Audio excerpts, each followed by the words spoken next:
നമുക്കിപ്പം ഇപ്പോൾ advocate A Jaishankar കൂടി ടെലിഫോൺ ലൈനിൽ ചേരുന്നുണ്ട്. ശ്രീ ജയശങ്കർ, ഇപ്പോൾ ദേവസ്വം വിജിലൻസിന്റെ കണ്ടെത്തൽ ഹൈക്കോടതിയിൽ സമർപ്പിച്ച ആ റിപ്പോർട്ടിന്റെ രേഖകൾ, വിവരങ്ങളാണ്, കണ്ടെത്തലുകളാണ് നമ്മുടെ മുന്നിലേക്ക് വരുന്നത്. എത്ര വലിയ തട്ടിപ്പാണ് നടന്നതെന്ന് ഇതിൽ കൃത്യമായി രേഖപ്പെടുത്തിയിട്ടുണ്ട്.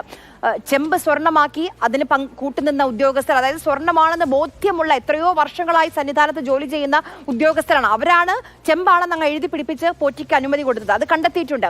തന്ത്രി തടസ്സം നിൽക്കുമെന്ന് മനസ്സിലായപ്പോൾ തന്ത്രിയുടെ പേരുണ്ട്, പക്ഷെ അതിന് നേരെ ഒപ്പില്ല. അതായത് തന്ത്രിയുടെ അടുത്തേക്ക് ഒപ്പിടാൻ കൊണ്ടുപോയില്ല. അങ്ങനെ ഓരോ ഘട്ടത്തിലും കൃത്യമായി തട്ടിപ്പ്. 2000 ഗ്രാം കൊണ്ടുപോകുന്നു, തിരിച്ചു കൊണ്ടുവരുന്നത് 400 ഗ്രാമിൽ താഴെ. അങ്ങനെ എത്ര വലിയ തട്ടിപ്പാണ്. എന്നിട്ട് ഞങ്ങളൊന്നും അറിഞ്ഞില്ലേ, ഇപ്പോൾ കോടതി കാര്യങ്ങൾ ചെയ്യുന്നുണ്ടല്ലോ, അതിനെ ഞങ്ങൾ സ്വാഗതം ചെയ്തു എന്ന് പറഞ്ഞ് നിൽക്കുകയാണ്.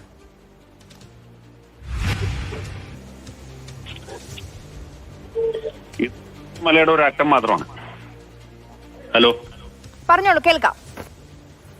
ഇത് വ്യാപകമായ തട്ടിപ്പുകളുടെ പുറത്ത് വന്ന ചെറിയൊരു അംശം മാത്രമാണ്. മലയുടെ ഒരു അറ്റം മാത്രമാണ്. ഇത് തിരുവിതാംകൂർ ദേവസ്വം ബോർഡിൽ മാത്രമല്ല, മിക്കവാറും എല്ലാ ദേവസ്വങ്ങളിലും നടന്നുകൊണ്ടിരിക്കുന്ന വലിയ തട്ടിപ്പുകളുടെ അറിയപ്പെടുന്ന ഒരു ചെറിയ ഭാഗം മാത്രമാണ്. കാരണം ഓരോ ദേവസ്വത്തിന്റെ കയ്യിലിരിക്കുന്ന സ്വർണം, വെള്ളി, ഇവിടെയൊക്കെ കൃത്യമായ കണക്ക് സൂക്ഷിക്കുന്നില്ല. ഉള്ള കണക്കിൽ തന്നെ പലതരത്തിലുള്ള കൃത്രിമങ്ങൾ നടത്തുന്നു.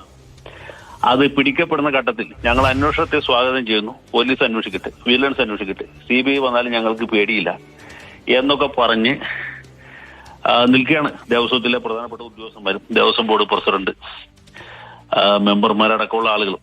ഇത് ഇന്നോ ഇന്നലെ തുടങ്ങിയതല്ല. UDF ഭരിക്കുമ്പോഴും LDF ഭരിക്കുമ്പോഴും ഒക്കെ ഏറെയും കുറഞ്ഞും പല രീതിയിൽ നടന്നുകൊണ്ടിരുന്ന പലവിധ അഴിമതികളുടെ പുറത്തു വരുന്ന ചെറിയൊരു ഭാഗം മാത്രമാണ്. ഏതായാലും ഹൈക്കോടതി ഈ വിഷയത്തിൽ വലിയ ജാഗ്രത പുലർത്തുന്നുണ്ട്. ഹൈക്കോടതിയുടെ മേൽനോട്ടത്തിലാണ് എങ്കിൽ പോലും നമ്മുടെ സംസ്ഥാന പോലീസിലോ വിജിലൻസിലോ ഉദ്യോഗസ്ഥന്മാരൊന്നും അന്വേഷിച്ചാൽ ഇതിലുള്ള ശരിയായ ഗൂഢാലോചനയോ യഥാർത്ഥത്തിലുള്ള തട്ടിപ്പോ പുറത്തു വരും എന്ന് ഞാൻ പ്രതീക്ഷിക്കുന്നില്ല.